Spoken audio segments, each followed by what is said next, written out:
ಬೆಳಗಾವಿ ಜಿಲ್ಲೆಯ ಹುಕ್ಕೇರಿ ತಾಲೂಕಿನ ಯಮಕನಮರಡಿ ಗ್ರಾಮ ಪಂಚಾಯಿತಿಯು 2023-24ನೇ ಸಾಲಿನ ಪ್ರತಿಷ್ಠಿತ ರಾಜ್ಯ ಮಟ್ಟದ ಗಾಂಧಿ ಗ್ರಾಮ ಪುರಸ್ಕಾರಕ್ಕೆ ಭಾಜನವಾಗುವ ಮೂಲಕ ಜಿಲ್ಲೆಯ ಗಮನ ಸೆಳೆದಿದೆ.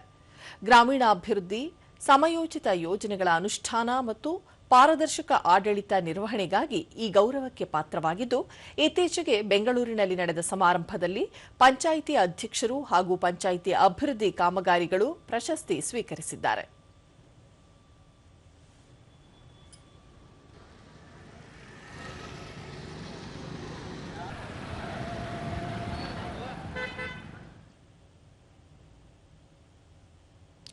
ದೂರದರ್ಶನದೊಂದಿಗೆ ಲೋಕೋಪಯೋಗಿ ಇಲಾಖೆ ಸಚಿವ ಸತೀಶ್ ಜಾರಕಿಹೊಳಿ, ಗ್ರಾಮಗಳಲ್ಲಿ ಉತ್ತಮ ಕೆಲಸ ಮಾಡುವವರನ್ನು ಗುರುತಿಸಿ ಪ್ರೋತ್ಸಾಹಿಸಲು ಈ ಪ್ರಶಸ್ತಿಯನ್ನು ನೀಡಲಾಗುತ್ತಿದೆ. ಯಮಕನಮರಡಿ ಪಂಚಾಯಿತಿಗೆ ಈ ಗೌರವ ಸಂದಿರುವುದು ಸಂತಸದ ವಿಷಯ. ಈ ಪ್ರಶಸ್ತಿಯು ಮುಂದಿನ ದಿನಗಳಲ್ಲಿ ಇನ್ನೂ ಹೆಚ್ಚಿನ ಅಭಿವೃದ್ಧಿ ಕೆಲಸಗಳನ್ನು ಮಾಡಲು ಉತ್ತೇಜನ ನೀಡಲಿದೆ ಎಂದು ಅಭಿಪ್ರಾಯಪಟ್ಟರು. ಪ್ರೋಗ್ರೆಸ್ ಇರ್ತಾರೆ, ಅವ್ರಿಗೆ ಕೊಡುವಂಥ ಪ್ರಯತ್ನ ಮಾಡ್ತಾರೆ. ಮತ್ತು ಅದು ಕೊಡೋದ್ರಿಂದ ಅವ್ರಿಗೂ ಒಂಥರ ಕೆಲಸ ಮಾಡಿದ್ದೀವಿ, ಒಂದು ಸರ್ಟಿಫಿಕೇಟ್ ಬಂತು, ಪ್ಲಸ್ ದುಡ್ಡು ಕೂಡ ಕೊಡ್ತಾರೆ. ಸೊ ಡೆವಲಪ್ಮೆಂಟ್ ಕೂಡ ಭಾಳಷ್ಟು ಅನುಕೂಲ ಆಗುತ್ತೆ. ಸೊ ಪಂಚಾಯತ್ ಒಳ್ಳೆ ಕೆಲಸ ಮಾಡಿದ್ದಾರೆ. ಪಂಚಾಯಿತಿ ಅಭಿವೃದ್ಧಿ ಅಧಿಕಾರಿ ಎಚ್ ಕರೆಹೊಣ್ಣ, ಯಮಕನಮರಡಿ ಗ್ರಾಮ ಪಂಚಾಯಿತಿಗೆ ಗಾಂಧಿ ಗ್ರಾಮ ಪುರಸ್ಕಾರ ಲಭಿಸಿರುವುದು ಸಂತಸದ ವಿಷಯ.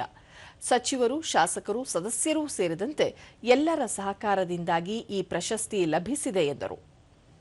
ನೈರ್ಮಲೀಕರಣ, ಟ್ಯಾಕ್ಸ್ ವಸೂಲಿ ಹಾಗೂ ಇನ್ನಿತರ ಅಭಿವೃದ್ಧಿ ಕಾಮಗಾರಿಗಳನ್ನು ಕೈಗೊಳ್ಳಲಿಕ್ಕೆ ಮಾನ್ಯ ಸಚಿವರು ಅತಿ ಹೆಚ್ಚು ಮುತುವರ್ಜಿಯನ್ನು ವಹಿಸಿದ್ರಿಂದ ಈ ಪ್ರಶಸ್ತಿ ನಮಗೆ ಬರಲಿಕ್ಕೆ ಕಾರಣ ಆಗಿದೆ ಅಂತ ಹೇಳಲಿಕ್ಕೆ ಇಚ್ಛೆ ಪಡ್ತಾ ಇದ್ದೇನೆ.